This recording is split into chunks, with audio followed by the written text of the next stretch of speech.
Good evening and welcome to The Apprentice, You're Fired. It's Task 8 and the big beasts of the series have started to fall. As ever, with the help of unseen footage, we'll be attempting to get to the root of what went wrong on those 2 fateful days in Somerset. Although, when all was said and done, it really all came down to 2 little words. Hot tubs. Hot tubs. Hot tubs. Hot tubs. Hot tubs. Hot tubs. Hot tubs. Hot tubs. Hot tubs. Hot tub. Hot tub. The hot tubs. Fuck it. Hot tubs. Let's meet our panel. Serial entrepreneur Dale Murray, Lord Sugar's left-hand man Nick Hewer and comedian Joe Lycett. Welcome to You're Fired.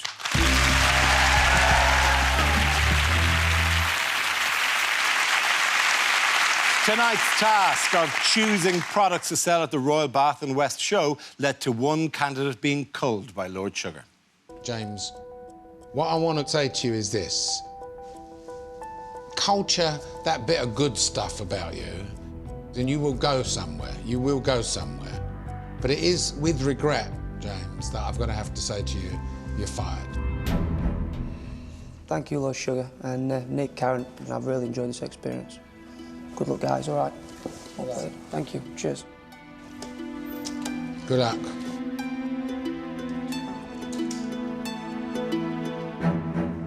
Ladies and gentlemen, please welcome James Hill.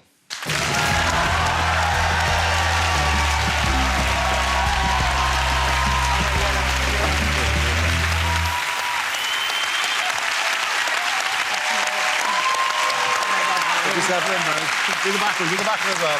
Hi, guys. You all right? Cheers, yeah. Oh, so Derek, where did it go wrong?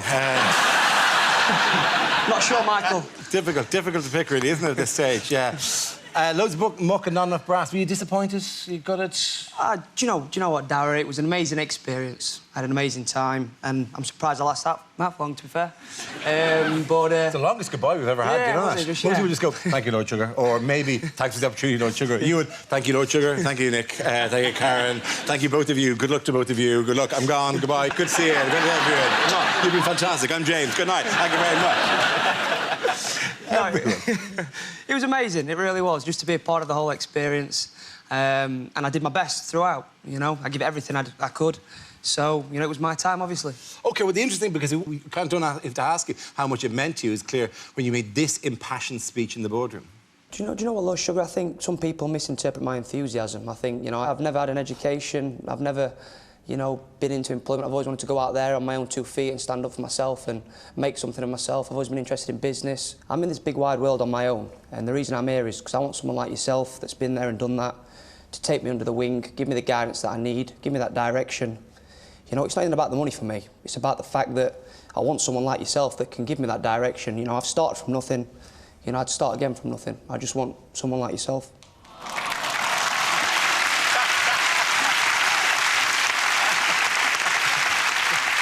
It's a genuinely an emotional speech, but does that mean that you could sense that maybe your time was up? And I don't know, Darragh. You know, I've started from nothing, and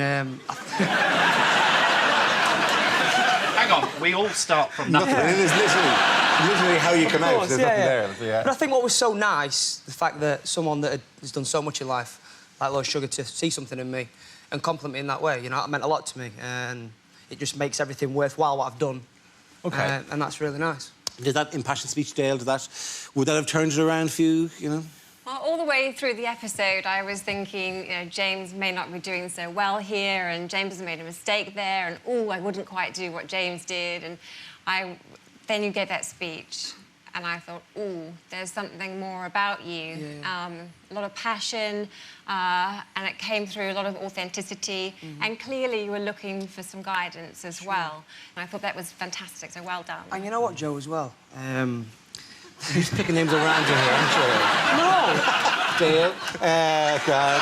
Joe doing the end.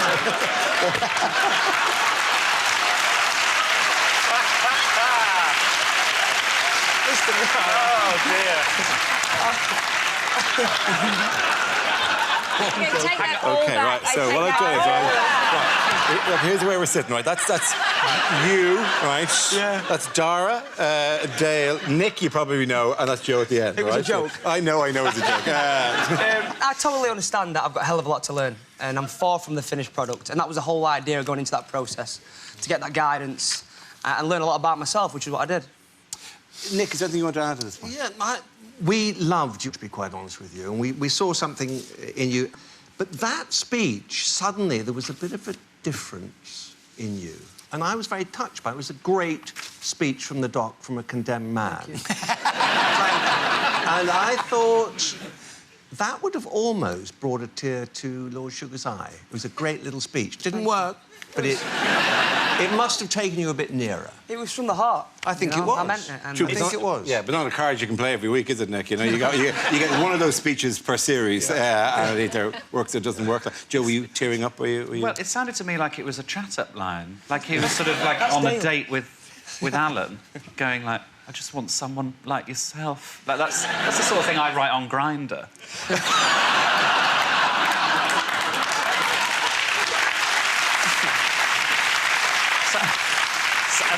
You can't learn from anybody better, though, can you? No. He's the man, so... It was very emotional there. Thank you very much. Let's get to where it all went wrong for you on this task.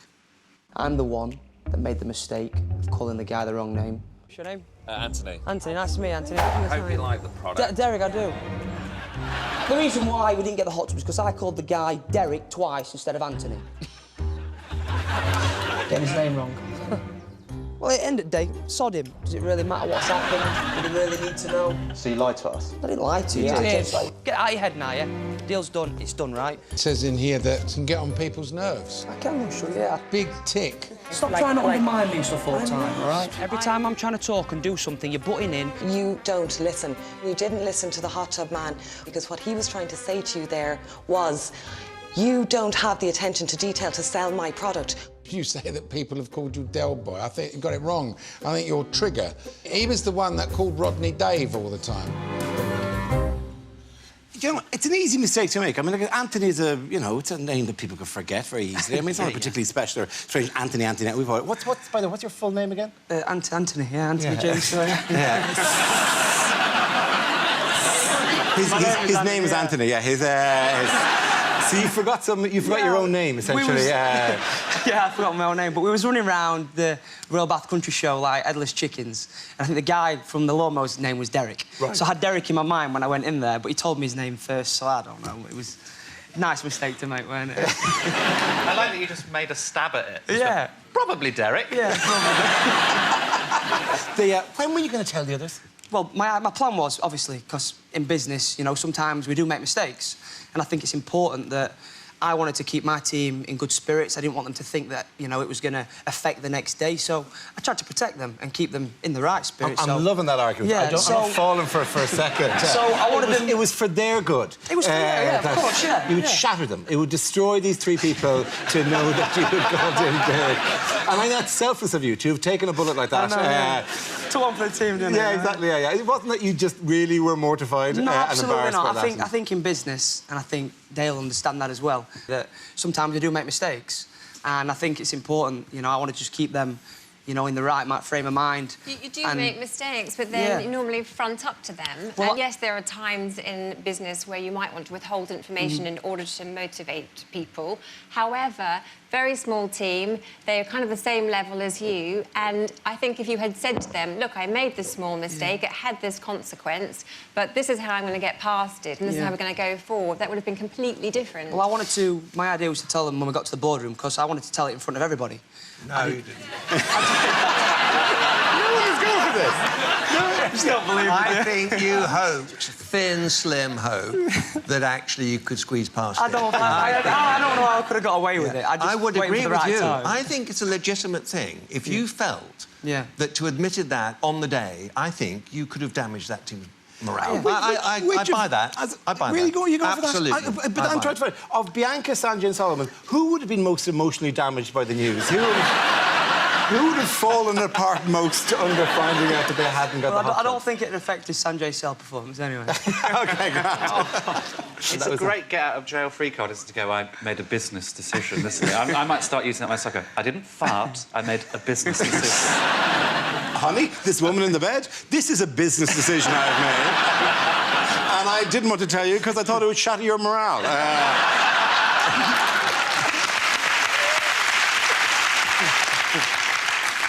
So what about the choice of products, though? I mean, you sent 3 people to look at products and then completely overruled them not having seen the products. Why would you do that?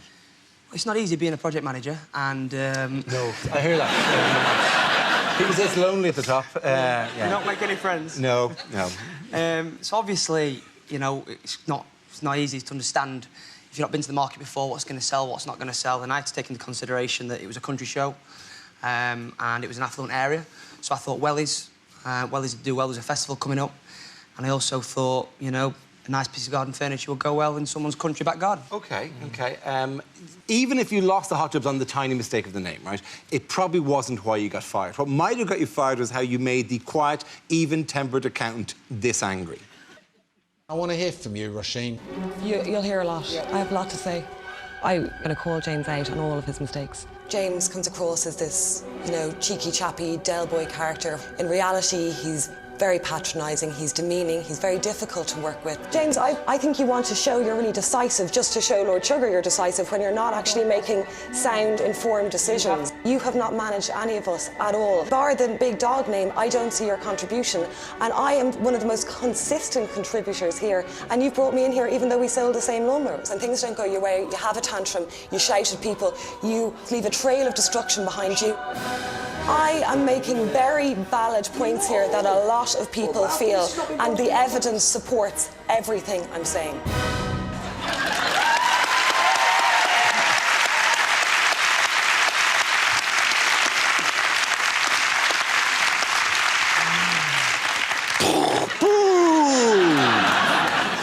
Yeah, you got both barrels there, didn't you? Yeah, do you know what? Roisin's such a sweet girl as well. She's so nice. And again, you know, being a project manager, it's stressful, it's hard work, and, you know, when I look back at it, you know, I think I owe Roisin an apology, because I think if I could do it again, you know, I'd probably a little bit less abrasive and humble about that, but it was stressful. But, yeah, you know, I mean, that's not... It's probably not an appropriate way to deal with it. She's a lovely girl, though. Yeah. I was a little bit worried when I saw the way that you were dealing with Roisin at the show, because every time that she tried to speak with you, and she was very tactful and she was quite calm and quite pleasant, and you really jumped back at her and went down her throat. And I think we'd seen that a couple of episodes ago with Bianca, and in the past with Roisin again. So I was a little bit confused as to why that kept happening with you. Everyone in this process has got a big personality. You know, they're all big characters, and sometimes, you know, the only way you can get your point across is by, you know, I suppose being forceful, if you like. I don't know if you have to, though, you know? I mean, it is hard when you're involved in it. It's not easy, but it doesn't give me an excuse to talk to her like that. I think up until now, though, Roisin, of course, has been rather quiet, has lacked a commanding voice. The first time we've seen Roisin really speak out was in that boardroom. Yeah. So until that point, you felt perhaps that you could just steamroller over her. Suddenly, she bit back. My word, she had a big, bad teeth. She gave me a good roasting, didn't she? Did it? I mean, Joe, what did you think about this? Well, I just think there are other ways of sort of getting the message across. You know, could do it as a little WhatsApp or a Snapchat or something. Just felt a little bit, for me, a little bit too alpha, which is not really how I operate. But do you think that's one of the things you could learn? Absolutely, and you can't do it all on your own. That's one thing that I have learned as I've grown up. So I've learned a hell of a lot from this process, and I think going forward, you know, I'm a different person. I really, really do. And there's a bit more humility there. That's good. You've been one of the notable candidates, by the way, during this process, mainly due to your tendency not to shut up. I'm going to go in and do the pitch. Please don't talk over the top of me while I'm in here. Rabbit, rabbit, rabbit. I was thinking at £300 done. 200 quid all in. We need more than that, don't we, guys? Hang on, James. I suppose you have to pay a premium for them, don't you? James. Yeah. 250. James. You, listen, it is... just shut up at the moment. Definitely. You can't shut up now. You're going to miss the middleman out, you can supply him direct. James, I'll talk to the guys. 20 pence a balloon. 20 pence a balloon, so therefore... If I can come down... They can sit in storage. James. We're all winners. The game you should have invented is charades, then I wouldn't have to hear from you.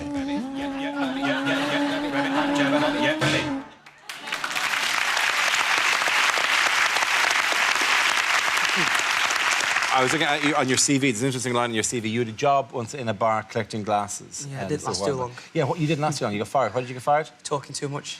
Yeah. Not getting the work done. Yeah, so you think, have you learned? Have you learned anything at this stage or whatever? Yeah, I mean, yeah, it was just... But it's an irrepressible character, you know? Is there... The great thing about James is, I mean, he comes up with... He does some great work. Great work. Big dog, great work. But like many big dogs, he's only partially house-trained, and that's the problem. Give him a bit of time, polish him up a bit. This boy's good. Thank you very much.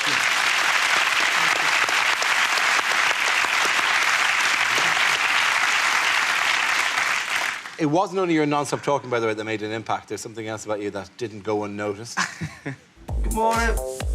If he could have it his way, I think he'd walk around the house with no clothes on. Oh. I've seen him naked more than I've seen myself naked. I'm sexy and I know it. If I was a car, I'd be a Mustang, muscular and manly. Get your top off, James. If this don't go viral, don't blame the body. Sexy and I've got my own way of walking.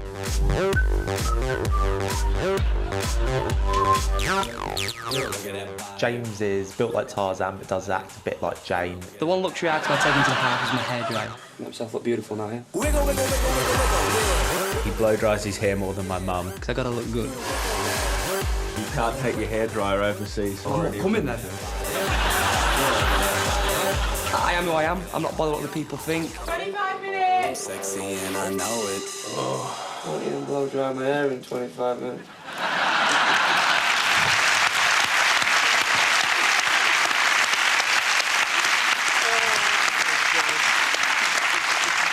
What style do you like for your underarm hair? Because Volume. Volume. You like to volumise your Volume, underarm hair, actually, yeah? I felt sleek down. I kind of go... I go for, like, extreme gel, like a bedhead hair.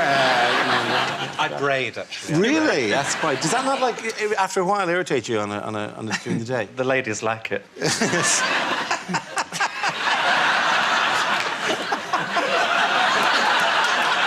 I know they're all that way.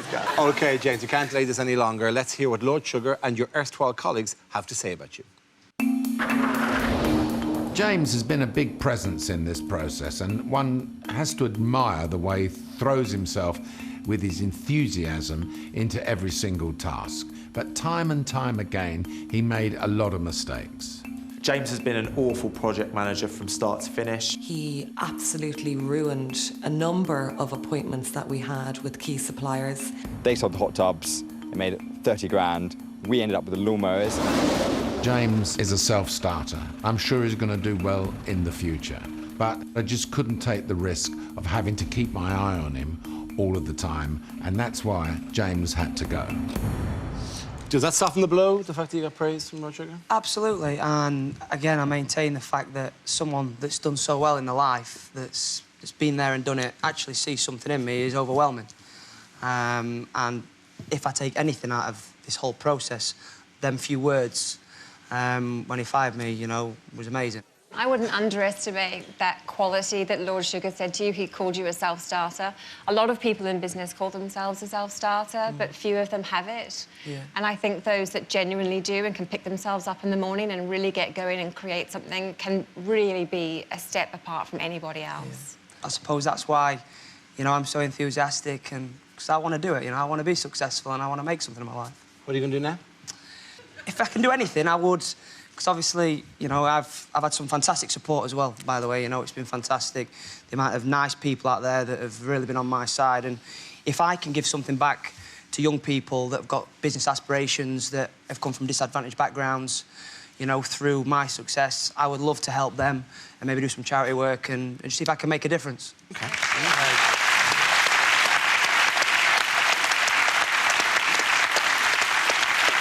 Right, let's move on to the winning team and the small spot about, they're a tiny thing, nothing much about who would sell hot tubs. No biggie. My personal favourite is hot tubs. If we sold 5 of those, 20 grand. I'd be far better at selling the hot tub than Daniel. The best people to go to the hot tubs, Katie and Mark. I was a bit sneaky about how I crafted my way into the hot tubs. Mark's told you what he wanted to do and you've listened. He's the project manager here, not you. Leave him out of the task. You've got into his head and I congratulate you for that. I'm selling a £50 handbag when Mark gets an opportunity to sell a £3 grand hot tub. How many's he done? He decided Seven. Oh. Seven in one garden. Oh no. I've been absolutely royally stitched up. Daniel, I know you must have felt Sick. Gutted. Absolutely furious. It's just bang out of order.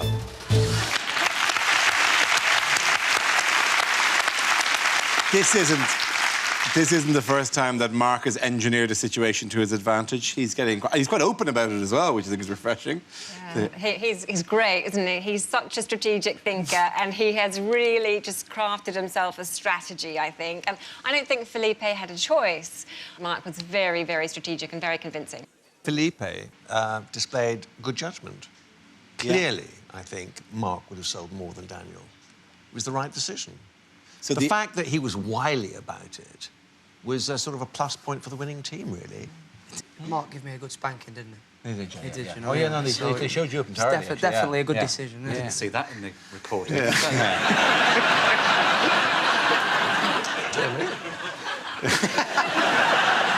Well, we had won a person stripping off. Not you, actually, interesting, for 1 week.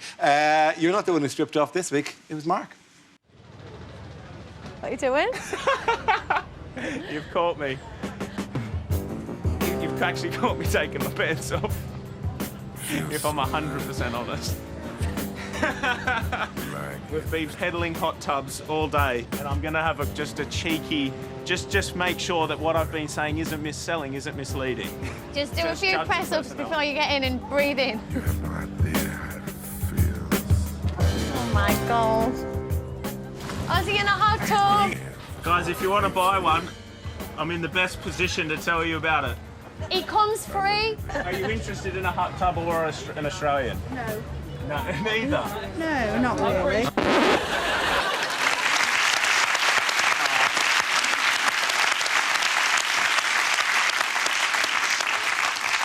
You're never going to buy from a man in a hot tub, really, are you? It's like buying a toilet from a man on a toilet. Fair point. Yeah. The main thing is, however, that entire team pulled together. Once the tension over the hot tubs was over, and they let bygones be bygones, and they just went ahead selling the world handbags made of flat caps. Flat cap handbags at dawn, it sounded like here. He's jumped in my grave. I secured that hot tub deal. I want to go over there and sell. How can you not see that? You know what is your problem? You've got zero desire. You think that you're the only important person in the world. I can only describe it as, you know, World War III. How many you sold today? None. Oh, OK, we'll leave it there. Yeah, OK, but you're going to treat me like that. I'm not going to. Pleasure. I am like 3 times worse successful than you are, Daniel. Great, you have a business like this little in comparison to my business. Oh, great. I hope that made you feel better, mate. It makes me feel better. Wow, you're 34. Well, carry on. What does my age have to do with anything? You're acting like a child. To say the atmosphere between us was absolutely icy is an understatement. I couldn't even look at him.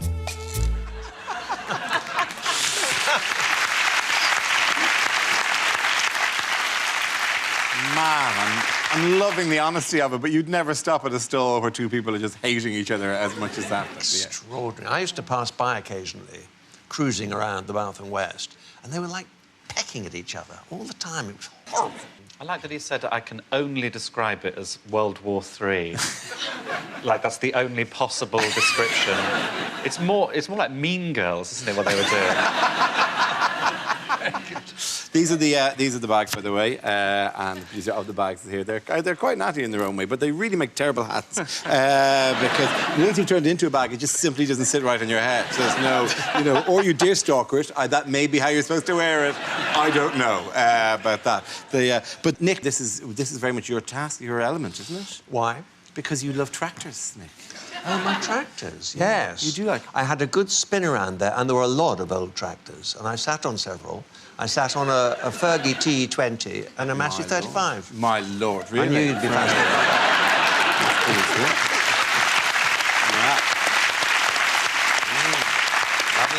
Lovely.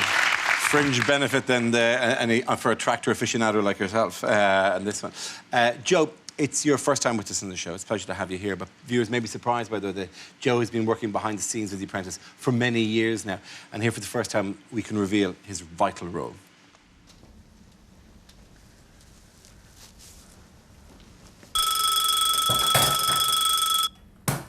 Lord Sugar's coming. Quickly, lads.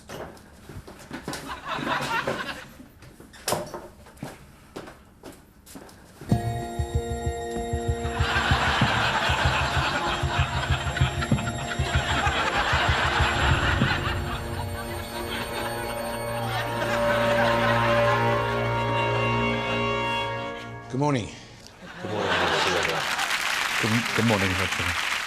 Anyway, I think what we need to do now is to see how these contracts turned out. Karen? And 3, 2, 1, go. £30,115. Wow. Wow. And 25 pence. Who's he going to bring back into the boardroom? James, Yeah? who are you bringing back in this boardroom with you? Right, we need some dramatic music here, guys. I'm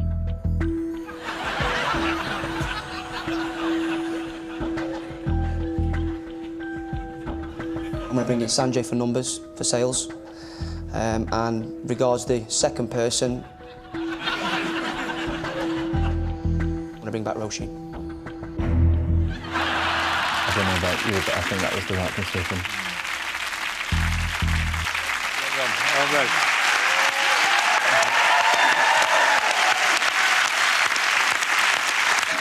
Dale, you were with us in programme 1 and you've been tracking the candidates throughout the series. Who has impressed you? Who do you think is going to get to the final? Well, there are a couple of people, I think, who are coming across really well. They are intelligent and eloquent and very well balanced, and that is Roisin and Katie. You think those are the two, your choices, OK? OK, Joe. I really have a soft spot for Felipe. He's like a Colombian Paddington Bear, isn't he? But I do think Roisin will probably win it. OK. Now, Nick, obviously, you can say nothing. You know too much. You know too much, Nick. So that's always been your problem. But to the vote, Dale, given the choice that he was faced with this week, do you agree with Lord Sugar's decision to fire James? I'm afraid I do. I would fire you two. Nick? James, it was time. It was. It was time. Joe? Oh, I feel like I'm kicking a puppy. It was the right decision, though. OK, let's throw it to yourselves. Red for fired, green for hired. Let's see. It does seem your time had come. Yes, so fired it is, yes. Sadly, you won't be Lord Sugar's business partner, but you've given us an enormous amount of entertainment over the last few weeks, and we don't want to let you go home empty-handed. And I made this one...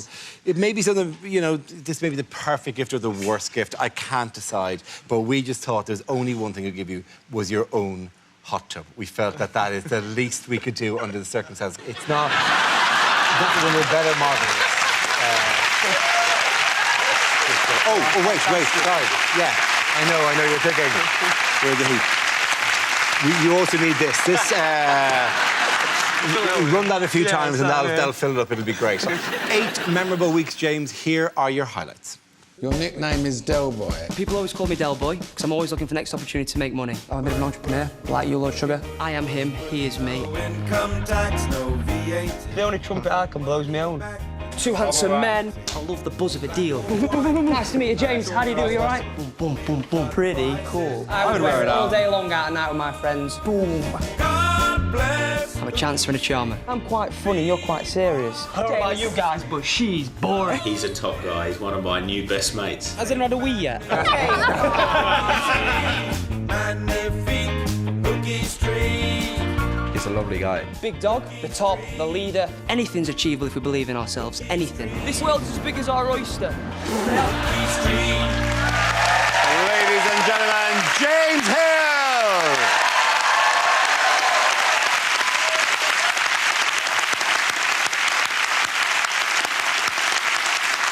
That's it for tonight. Thanks to all of my guests. Dale, we look forward to seeing you on the panel at our final.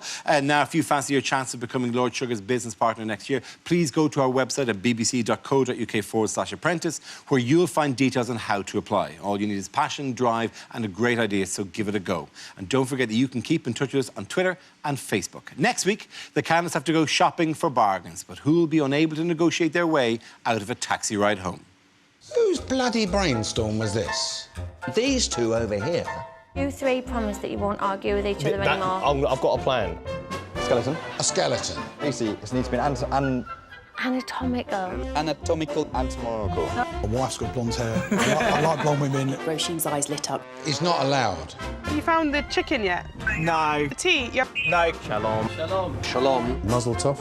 I am the judge, jury, and executioner. End of story. See you same time next Wednesday. Good night.